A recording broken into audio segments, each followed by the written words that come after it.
Ito kung paano hindi lamang po lupang katawan ang ginagamot sa dakong ito, kundi pati ang ating mga kaluluwa.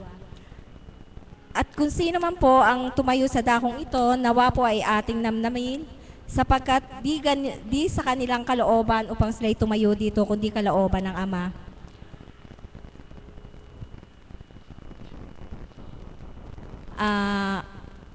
Ang una ko pong tatawagin ay isang tagasunod.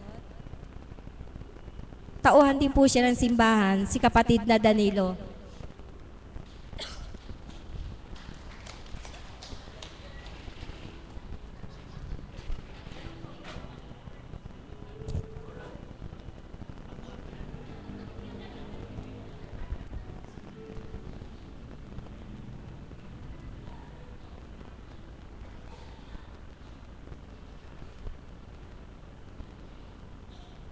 Magandang umaga po sa tanghaling ito.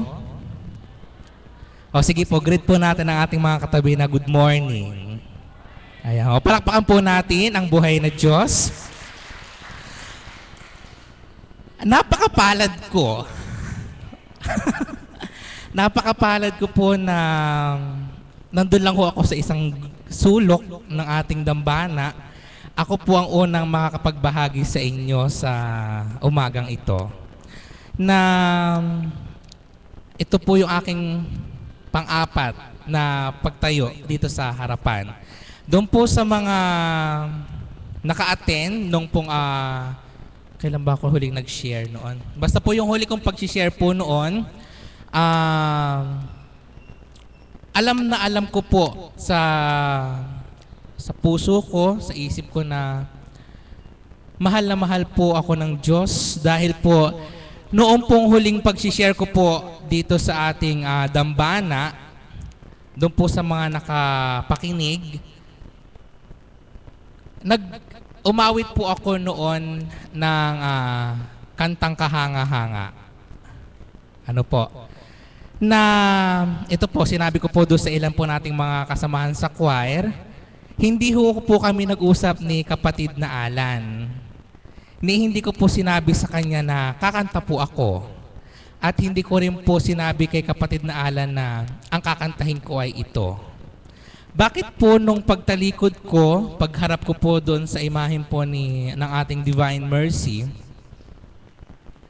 bakit nag-intro pong bigla yung piano niya na yung pong tinugtog po niya, yung po ang kakantahin ko.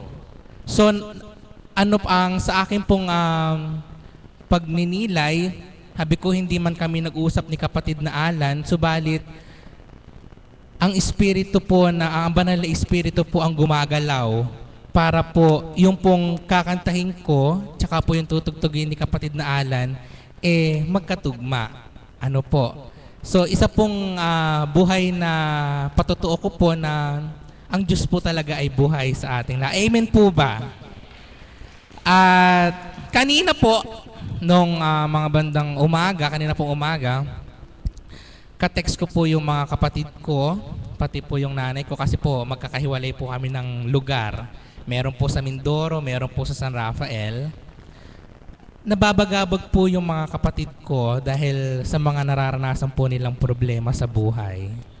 At dahil po ako lang po yung lalaki, ako rin po yung bunso sa amin, sa akin po sila nagte-text na para bang kung titingnan po natin sa ibang sitwasyon sa akin po sila tumatakbo, sa akin po sila humuhugot ng lakas.